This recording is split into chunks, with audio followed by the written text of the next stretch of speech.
You're listening to Potty Mouth Radio, the home of movies, music, television, and comedy. The following podcast contains spoilers and rude words. We watch TV. We watch TV.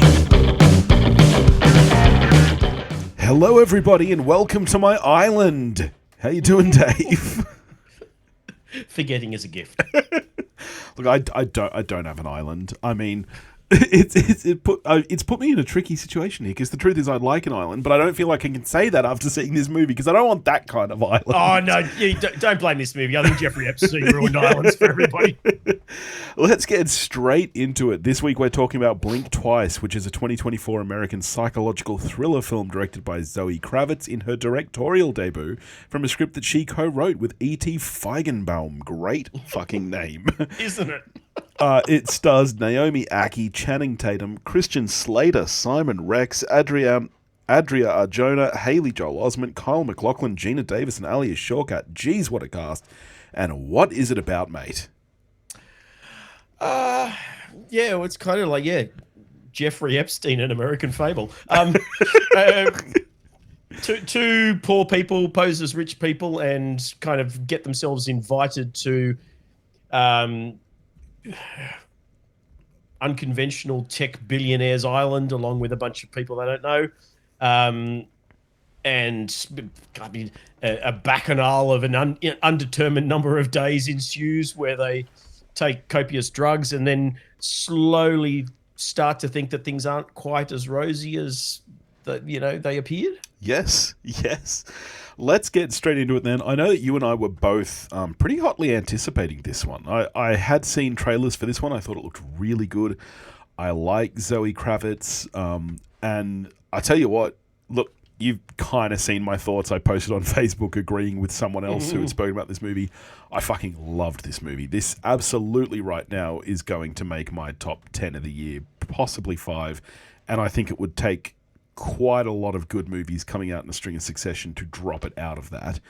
I'm really, really curious to hear your thoughts on this movie, though, and whether you enjoyed it the same way I did, because I can totally see how this movie could be divisive. It appears to have been. There's just as many 1-star reviews as 5-star reviews, which I find wild. I mean, I think 5 stars is over the top, but I don't know how you could give this a 1-star review, because it's solid. It's good. Oh, good. I'm glad you thought so. But you know what? I walked out of the movies and I turned and said to Noosk, you know what? That is going to get a fuck ton of 1-star reviews purely because it opens with a trigger warning. And there's going to be a bunch of fucking butthurt snowflake calling snowflakes who are like, trigger warning, Well, the so weird thing woke. is, all of the... Because out of interest, I went and looked at some of the 1-star reviews, and almost across the board, it's all from women, which is the opposite of what I would have thought. Oh, that's absolutely not what I would have expected. I would have thought it'd be all of your Confederate flag waving. Yeah, hashtag not all men. Folks going, God, a man-hating fucking woman with a man-hating fucking woman movie. But no, it's all women going, in this day and age, why do we need to have why is a woman making a movie that shows women being degraded?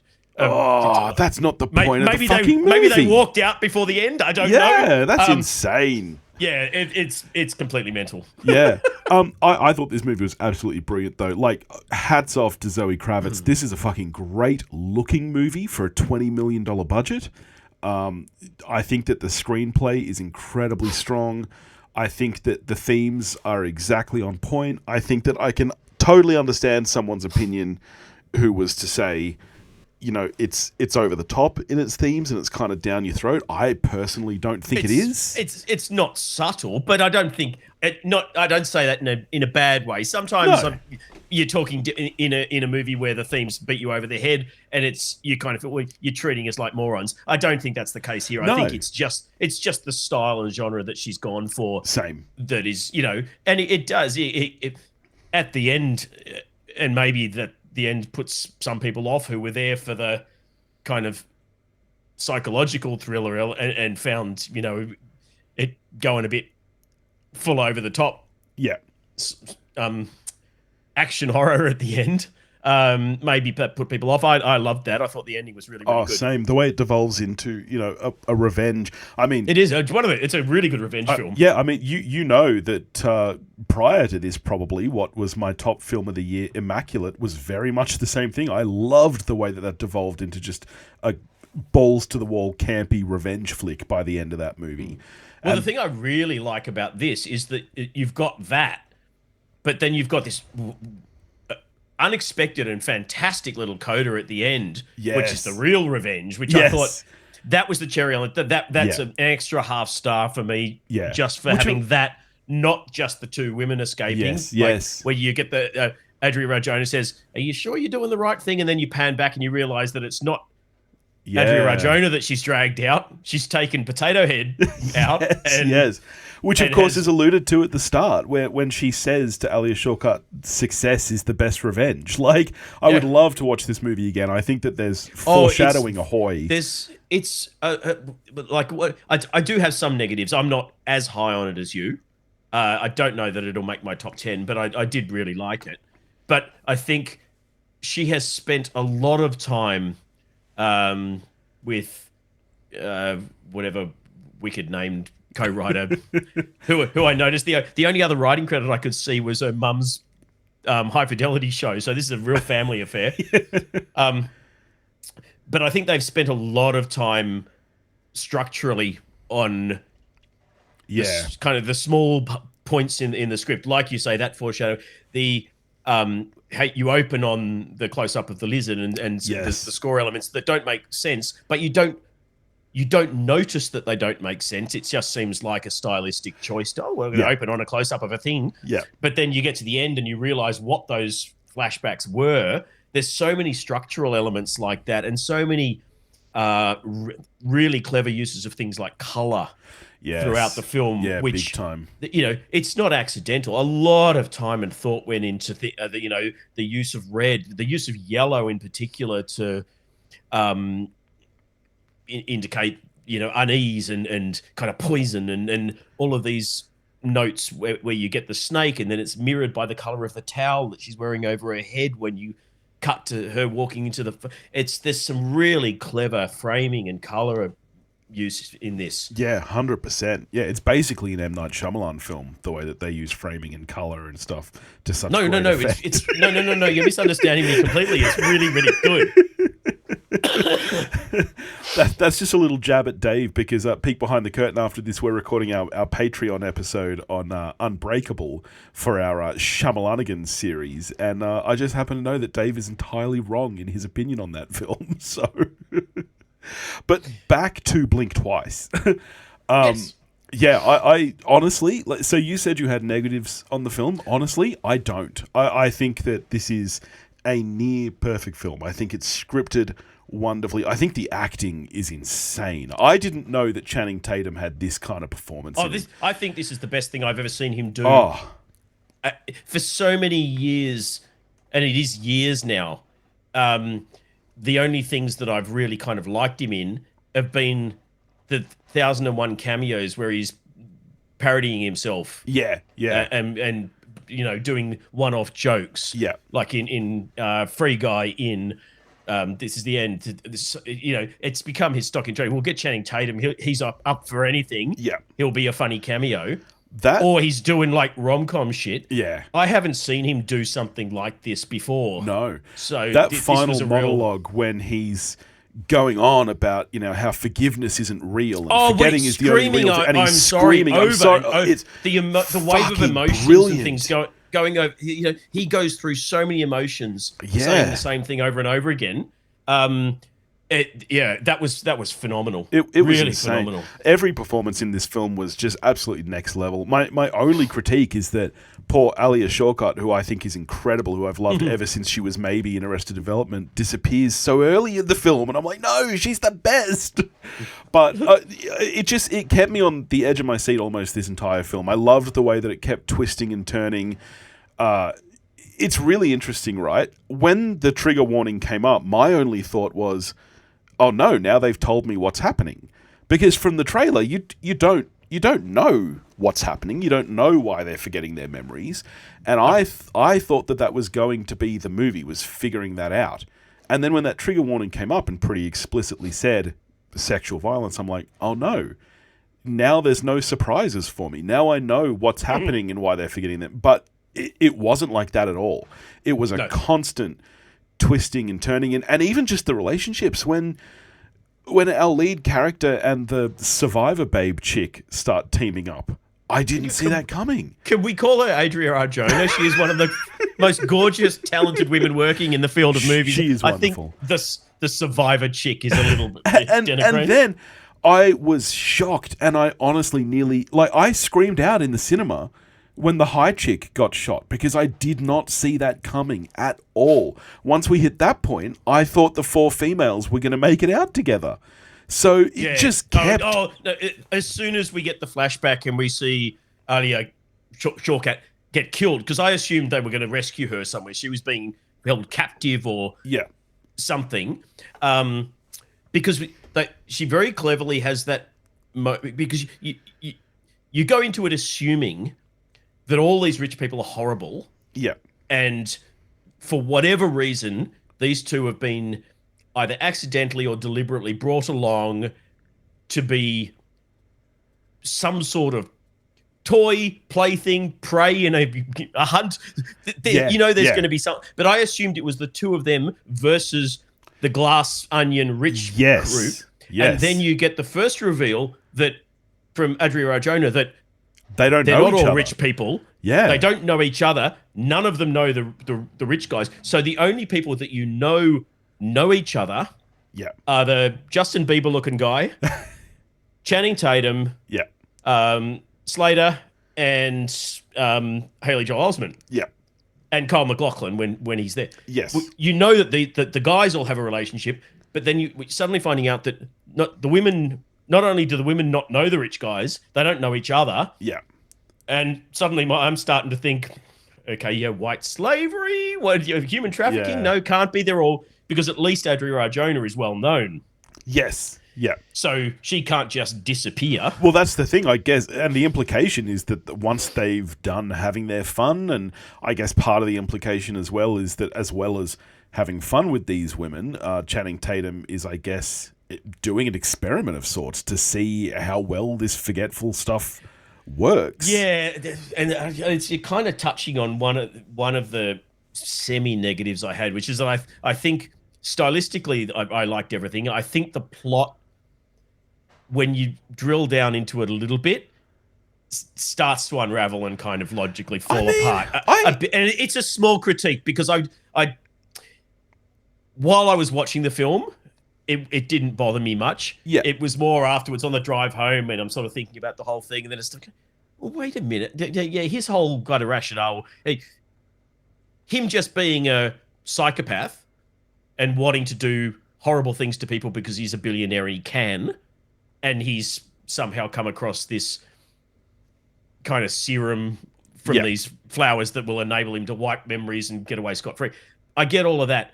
When they try to work in this bizarre rationale from his childhood about forgetfulness is actually a positive for the human race because you can erase pain, and that he's doing, is this I think that was all a miss. I would have preferred not to have that. See, have him asshole billionaire. I had no problem with that, and especially because you never find out what his childhood trauma was. Like that's never explained. It's obviously just something that you don't know how horrible it was. The thing about him being this smug prick billionaire is that it literally could have been something as simple as his fucking dog getting run over, and for him that's traumatic. I think that almost devalues the kind of the message of them, and there's the whole Epstein toxic that whole thing is obviously the pervading theme through the film. Yeah, to some extent. But I think it neuters it a bit to give him an out.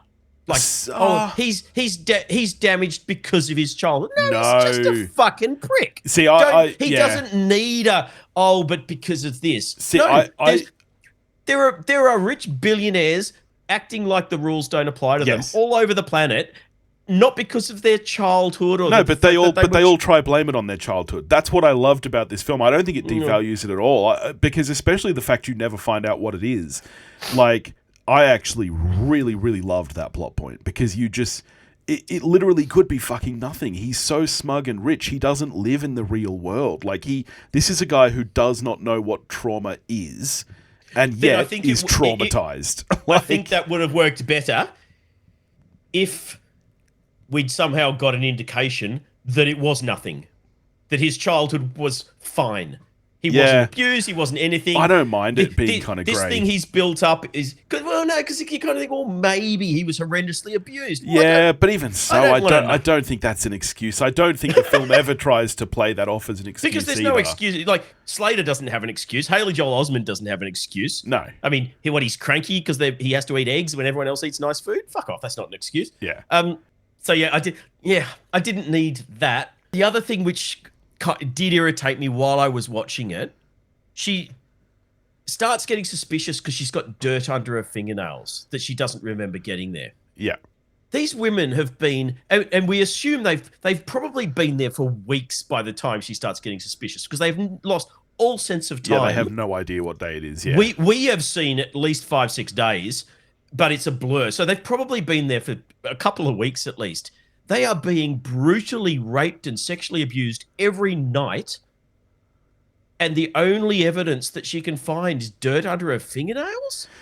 Yeah, I mean, some of the other women have bruises at one point. They're like, I don't know how I got that bruise. Adria Arjona has one bruise on her arm, but they're being dragged around by their hair brutally. Like, this is irreversible level sexual assault every night for 1 week, 2 weeks. Yeah, I mean, look, you got to have some suspension of disbelief, and I know, and it worked. I hate that. Really annoys. It's just like, so much effort has gone into the scripting of this. There are so many things. Like I said, with this structurally, they have spent ages painstakingly crafting this tale. Yeah, could you not have put something in there to, explain this away? Because it's such to me, it was such a lapse in logic in an otherwise really carefully crafted. If the rest of the script was peppered with plot holes, it wouldn't have bothered me. Yeah. But they'd obviously been so careful with every little thing. Every line of dialogue is so carefully crafted. Yeah. And then there was just this glaring. Oh, come on. So what are some of your other negatives with the better. film then? Oh, I think the pacing is a bit of an issue. I like that we don't get straight into something's wrong, something's amiss. But I found the kind of endless partying bacchanalia stuff got a little bit tedious, a little bit samey. And I get, we're trying to. They've lost all sense of time. They're trying to do that. Yeah. But the way that act was kind of put together got a little bit boring for me. Okay. It's not a big niggle. There's not really that much else I had to say negatively about it. Just the pacing and those minor plot holes. Yeah. Pretty much everything else is a positive for something that is a first-time writer, first-time director. Yes. I don't know if you were feeling. I spent part of the film thinking this must have been the weirdest set to be on. So you've got Zoe Kraviz, who's teamed up with obviously a friend of her mum's, because he's the guy that got the Lisa Bonet's High Fidelity show on air. So she's teamed up with a friend of her mum's. She's cast her fiance, Channing Tatum. I did not even know they were together until today. They're either fiance or married, but so she's cast him. She's also cast her ex-stepfather's fiance, Adria Arjona. Oh, really? Because she's with Momoa now. Wait, and how is Momoa related to Zoe Kravitz? He was married to Lisa Bonet for like 15 years. Really? I had no idea. See, come on! You just got to get your finger off the pulse, Dave. I have no clue who's with who. I mean, admittedly, he's Jason Momoa. He's like a god compared to normal men like us. But he grew up with Lisa Bonet being his biggest teenage crush, and apparently used to like jerk off the posters of her on his wall. He's said in interviews, and then he married her. It's like every teenage boy's dream. But they were married for. It's got to be more than a decade. I had no idea. I mean, as far as I know, Brad Pitt and Jennifer Aniston are still together. Like, I literally know nothing, Dave. Yeah, yeah, so Lisa Bonet married Momoa like mid-2010s or something. Wait, and so now Momoa's with Adria Arjona. Yeah, they just divorced, I think, this year. They've got multiple kids together, Momoa and Lisa Bonet. Right. So she was Zoe Kravitz's stepdad for several years. And he's now, just divorced her mum this year, hooked up with Adria Arjona, because why wouldn't you if you could? And she's, so she's now cast, I mean, let's face it, I don't care how amicable it is, the hot chick that he left her older mother for. It's a mishmash of relationships in this film. It's wild. See, I didn't know any of that, so none of that even crossed my... I just thought the cast were fantastic. I thought everyone was perfectly cast.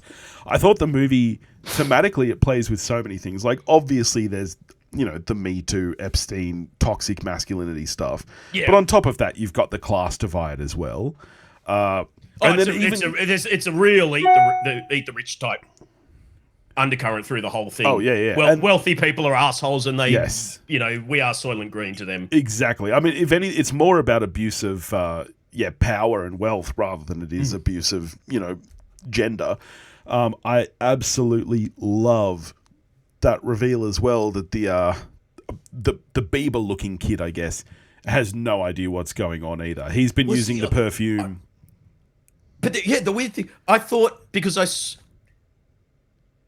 when he comes out and I can't remember who it is, says, "Oh, you smell nice." You smell nice, yeah. And you think, "Oh God, he's one of." And then I thought, "Oh, maybe like Christian Slater." That's what I thought. Little boys, too. And he's raping this. Exactly, that's what I thought. But then so. I think thematically the message there is that he's one of the guys, but he doesn't like it, so he says, "Erase my memory." No. He just has no idea. He just has no idea. He might.